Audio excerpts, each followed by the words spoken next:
জামাতে ইসলাম বিএনপির সাথে জোট করে কিন্তু তারা ক্ষমতার চেয়ারের স্বাদ পেয়েছিল এবং ক্ষমতায় থেকেছিল। দানের শীষে নির্বাচন করে এমপি হয়ে মন্ত্রী হয়ে এখন দায় এড়ায় বলবে যে তারা দুর্নীতিবাজ, আমরা দুর্নীতি করি নাই। এটা তো মানে দ্বিচারিকা একটা চরিত্র। এই চরিত্র আসলে মানুষের না, মুনাফিকের হতে পারে। তো ভালো মানুষের না, সরাসরি কথা, মুনাফিকের হতে পারে। তো বিএনপির সাথে শুধু মুনাফিকই করতেছে না, পুরো বাংলাদেশের মানুষের সাথে তারা মুনাফিকি আচরণ করতেছে। দুইজন মন্ত্রী, এতগুলো এমপি, ওনারা ক্ষমতায় থাকলেন, একসাথে কন্টিনিউসলি একসাথে নির্বাচন করলেন, একসাথে চললেন, ফিরলেন, খাইলেন, ঘুমাইলেন, আরও অনেক কিছু যদি বলা যায়। তবে এখন আইসা মনে হলো বিএনপি চাঁদাবাজ, বিএনপি দুর্নীতিবাজ, বিএনপি এই করছে সেই করছে। তখন মনে করলেন না কেন? তখন এই যে বিএনপির অনেকগুলো এমপি তারা কিন্তু আওয়ামী লীগের সময় পদত্যাগ করেছেন না?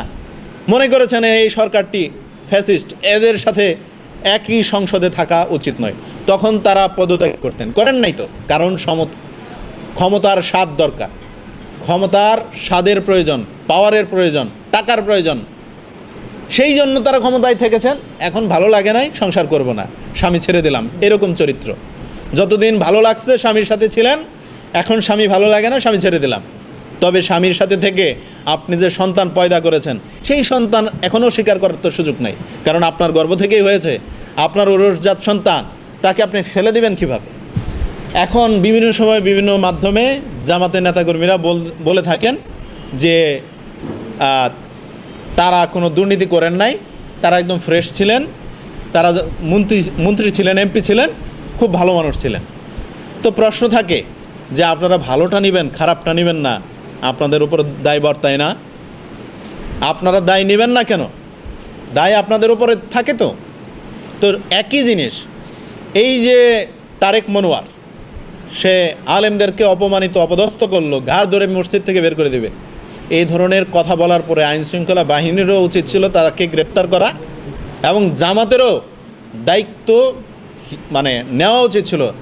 যেহেতু দীর্ঘ সময় সে জামাতের রাজনীতি করেছে এবং জামাতকে এফোর্ট দিয়েছে, জামাতকে প্রমোট করেছে, তো উচিত ছিল।